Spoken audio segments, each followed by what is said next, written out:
آج کی ویڈیو میں آپ کو بتانے والا ہوں کہ کسی کا کوئی بندے کا اگر کوئی سامان چوری ہو جاتا ہے تو اس کو واپس کیسے ملے، اس کے لیے اس کو کیا کرنا چاہیے۔ بہت سارے بندوں کا بہت ہی قیمتی سامان غائب ہو جاتا ہے، چوری ہو جاتا ہے۔ چوری کے بارے میں آپ کو پتہ ہوگا کہ چوری جنات بھی کرتے ہیں۔ تو کئی بار جیسے اگر آپ کے گلے میں پیمنٹ رکھا ہوا ہے اور اس میں سے کچھ کم ہو گیا تو آپ ہمیشہ اس کے لیے یہ ضرور کریں کہ جب بھی آپ رکھیں تو کوئی سامان روپے پیسے تو گن کے ضرور رکھیں، کیونکہ چوری شیطان بھی کرتا ہے، جنات بھی کرتے ہیں۔ تو اب بات کرتے ہیں جو چوری ہو گیا مال، اس کو واپسی کے لیے ہمیں کرنا کیا ہے۔ بہت سارے ویڈیو میں بہت ساری چیزیں بتائی گئی ہے اور بہت سارے ذرائع بھی ہیں، بہت سارے طریقے ہیں جس کے تھرو ہم اپنا مال واپس اپنے پاس آ سکتا ہے۔ وہ خود دے سکتا ہے یا کوئی اور وجہ سے کیسے بھی کر کے اس کو واپس وہ سامان مل جاتا ہے۔ تو اس کے بہت سارے طریقے ہیں، جن میں سے ایک طریقہ میں آپ کو بتانے والا ہوں اور اس کے شرائط بھی ہیں۔ کوئی بھی عمل کرنے کا شرائط ہوتا ہے، اکثر ویڈیو میں نے بتایا ہے کہ کیا کیا شرائط ہوتے ہیں، تو اس میں بھی آپ کو اس بات کا دھیان رکھنا ہے کہ ہمیں کیا کیا نہیں کرنا چاہیے۔ اس کے شرائط میں بعد میں بتاؤں گا، پہلے یہ بتا دیتا ہوں کہ اس کے لیے ہمیں کرنا کیا ہے۔ سمپل سا ہے کہ چوری کا مال واپس کرنے کے لیے آپ کو ایک سفید کاغذ لینا ہے، ایک دم سادہ کاغذ، اور اس پہ لکھنا ہے انا للہ و انا الیہ راجعون۔ یہ دوسرے پارے کی آیت ہے، قرآنی عمل ہے۔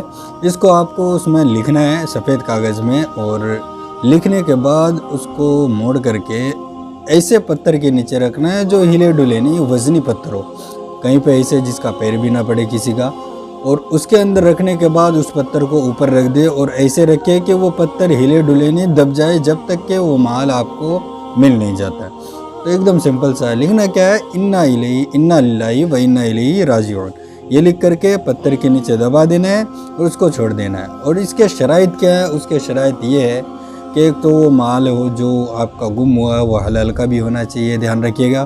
دوسرا یہ ضروری ہے کہ جو بندہ یہ کام کر رہا اس کے پرہیزگار ہونا ضروری ہے، بہت ضروری ہے، اس کے زبان میں تاثیر ہونی ضروری ہے، تبھی وہ کام کرے گا۔ کوئی بھی عمل، آپ کو ایک واقعہ یاد آ گیا، میں آپ کو سنا دیتا ہوں کہ ایک بندہ ولی اللہ ہے، ان کے یہاں ایک مرید آیا اور بولا کہ حضرت بہت غریبی میں ہوں، کچھ کیجئے۔ تو حضرت نے کیا کیا کہ ایک پاس میں انڈا رکھا ہوا تھا، تو اس انڈے پہ کیا کیا کہ 3 بار قل اللہ شریف پڑھ کے پھونک مارا تو وہ انڈا سونے کا ہو گیا، اور اس نے ان ولی نے اس مرید کو دے دیا کہ لے جاؤ، اس کو بیچ کر کے اپنا گزر بسر کر لینا، اچھے حالات ہو جائیں گے۔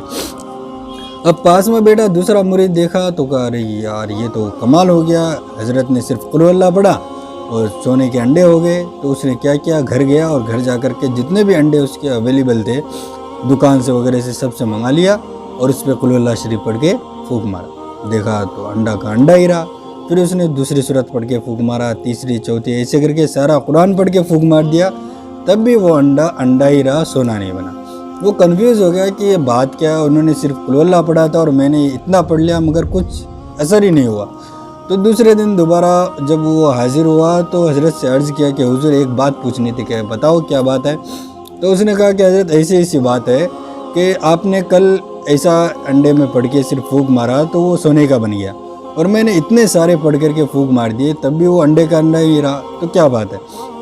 تو حضرت نے فرمایا کہ اس کے لیے زبان اس ٹائپ کی ہونی ضروری ہے۔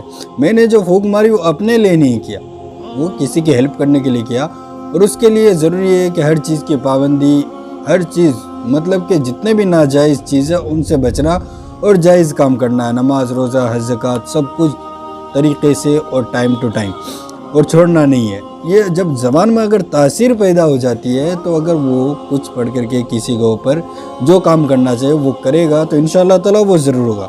تو یہ دھیان رکھیے گا کہ یہ کام اگر آپ کا نہیں کرتا تو یہ چیز آپ چیک ضرور کریں کہ آپ میں کمی کیا ہے، نماز نہیں پڑھتے، روزہ نہیں رکھتے، یا ادر چیز گالی گلوچ کرتے ہیں، تو اس کی وجہ سے یہ کام نہیں کرتا ہے۔ تو ہمیں ضرور دھیان رکھنا چاہیے کہ یہ سب اپنے زندگی کے لیے بھی ضروری ہے کہ انسان کا بھروسہ نہیں کب ہے کب نہیں ہے، تو ہمیں یہ اعمال تیار رکھنا چاہیے، اور اس سے بہت سارے فائدے ہیں۔ کوئی بھی مصیبت ہوتی ہے تو اگر کوئی بندہ کچھ پڑھ کر پھونک بھی مار دے تو انشاءاللہ تعالیٰ اثر ضرور کرتا ہے۔ اور کوئی سوال ہو تو آپ مجھے نیچے کمنٹ باکس میں پوچھ سکتے ہیں، انشاءاللہ تعالیٰ اس کا جواب میں ضرور دوں گا۔ اور اس چینل پہ نئے ہیں تو اس چینل کو سبسکرائب ضرور کریں، کیونکہ ہم مسئلوں مسائل کے اور دیگر پرابلم کے اسلامک حل ہم بتاتے رہتے ہیں۔ ملتے ہیں اگلے ویڈیو میں، تب تک کے لیے خدا حافظ۔